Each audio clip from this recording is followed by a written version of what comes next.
অফিসের ব্যস্ত ভিড়ের মাঝেও বসে আরিফ আজ যেন নিজের ভিতরেই হারিয়ে গেছে, কম্পিউটারের স্ক্রিনের সামনে, কিন্তু চোখে তার অন্য কোথাও। মাথায় শুধু একটাই প্রতিধ্বনি বাজছে, রিমি। ফাইলের উপর কলম চালাতে গিয়েও থেমে গেল। বুকের ভিতরে কেমন যেন একটা টান অনুভব করছে, যেন কেউ নীরবে তার নাম ধরে ডাকছে। নিজেকে বোঝাতে চেষ্টা করলো সে, এভাবে ভাবা ঠিক না, ও তো আমার ছোট বোনের বান্ধবী।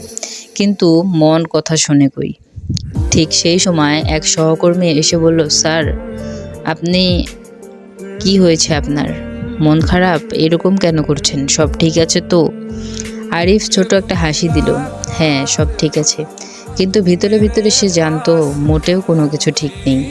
দুপুরের দিকে সে আর নিজেকে সামলাতে পারল না। ফোনটা তুলে নাফিসাকে কল দিল। গম্ভীর স্বরে বলল, আজ রিমিকে বাসায় আসতে বলিস, রাতে থাকবো, দরকার আছে। শুনেই নাফিসা অবাক। ভাইয়া নিজে থেকে নাম ধরে ডাকছে, ব্যাপারটা কি? সে কিছু না বুঝেই রিমিকে ফোন দিল। শোন, আজকে তুই আমাদের বাসায় থাকবি, ভাইয়া আসতে বলেছে। আর বাড়িতে বলবি একটা আমাদের কাজ আছে এক্সিবিশনের জন্য, তাড়াতাড়ি চলে আয়।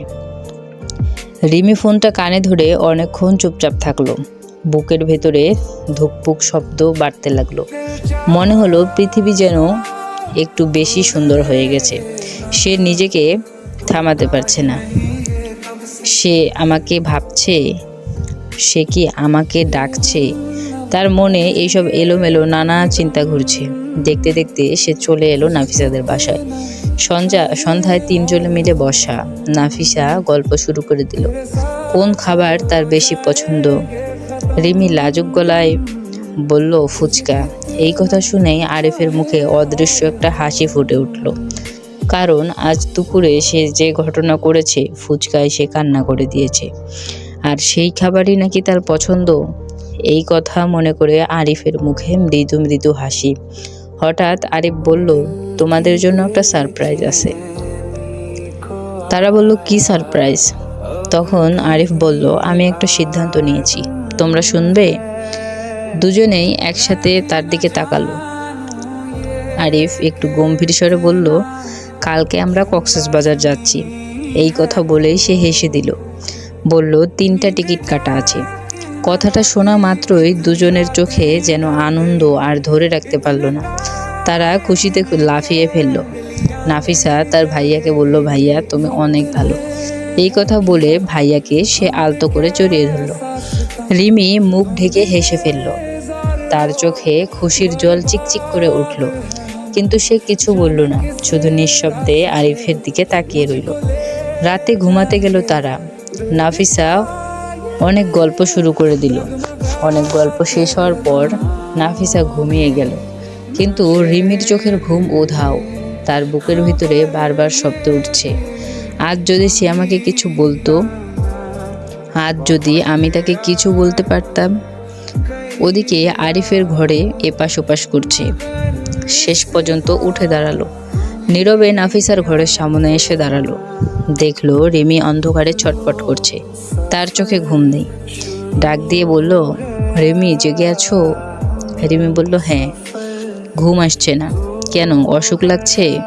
না, এমনি কেমন যেন লাগছে। আরিফ ধীরে বলল, চলো বারান্দায় যাই, চাঁদটা খুব সুন্দর, কথা বললে ভালো লাগবে অনেক। ওরা দুজনে পাশাপাশি বসলো। রাতের আকাশের নরম আলো, হালকা বাতাসে চুলগুলো উড়ছে। দূরে শহর ঘুমিয়ে গেছে, আর এখানে দুজনের হৃদয় জেগে আছে। রিমি তার পরিবার নিয়ে কথা বলতে লাগলো। একসাথে বড় পরিবার, হাসি, উৎসব, উল্লাস, সব গল্পেই তার চোখে যেন ঝিলিক দিয়ে উঠল। কথা বলতে বলতে গলাটা লাল হয়ে উঠছিল তার। আরিফ শুধু তাকিয়ে থাকলো। মনে মনে বলল, এত নিষ্পাপ, এত পরিষ্কার একটা মন, এত সুন্দর একটা মানুষ কিভাবে হতে পারে? এই মেয়েটা আসলেই অন্যরকম। কথা বলতে গেলেই মুখ, চোখ, নাক সব কিছুই যেন গোলাপি বর্ণ ধারণ করে। ঘড়ির দিকে তাকিয়ে দেখে রাত 3টা। কিভাবে এত রাত হয়ে গেল নিজেই বুঝতে পারল না তারা। আরিফ বলল খুব নরম গলায়, একটা প্রশ্ন জিজ্ঞাসা করি, সত্যি করে বলবা?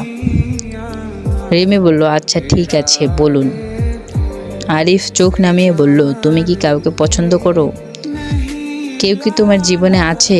প্রশ্নটা শুনে রিমির বুক কাঁপতে লাগলো। মনে মনে সে ভাবলো পুরো পৃথিবীটা হয়তো থেমে গেছে। সে বলতে চেয়েছিল হ্যাঁ আপনাকে, কিন্তু ঠোঁট ততটা সাহস দিল না। সে শুধু মাথা নিচু করে হালকা হাসলো। সে হাসিতে ছিল হাজারটা না বলা কথা। বলল না। এই কথা বলেই সে আর 1 মিনিটও সেখানে দাঁড়ালো না, এক দৌড়ে ঘরে চলে গেল। আরিফ সে হাসিটা দেখেই নিঃশব্দে বুঝে ফেলল তার চোখের নরম মনটাকে।